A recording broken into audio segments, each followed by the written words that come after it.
நம்பினேன் உன்னையே நம்பினேன் ஸ்கந்தகுரோ உன்னையன்றி இவ்வுலகில் ஒன்றுமில்லை என்றுணர்ந்தேன். நன்கறிந்து கொண்டேன் நானும் உனதருளால் விட்டிட மாட்டேன் கந்தா வீடதருள் வீரே. நடுநற்றித்தானத்து நானுனை தியானிப்பேன் பிரம்ம மந்திரத்தை போதித்து வந்திடுவாய்.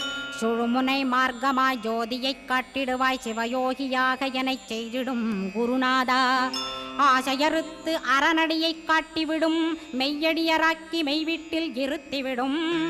கொங்கு நாட்டிலே கோயில் கொண்ட ஸ்கந்தகுரோ கொல்லிமலை மேலே குமரகுருவானவனே. கஞ்சமலை சித்தர் போற்றும் ஸ்கந்தகிரி குருநாதா கருவூரார் போற்றும் காங்கேயா ஸ்கந்தகுரோ. மருதமலை சித்தன் மகிழ்ந்து பணி பரமகுரோ சென்னிமலை குமரா சித்தர் கருள்வோனே. சிவவாக்கிய சித்தருளை சிவன்மலையில் போற்றுவரே பழனியில் போக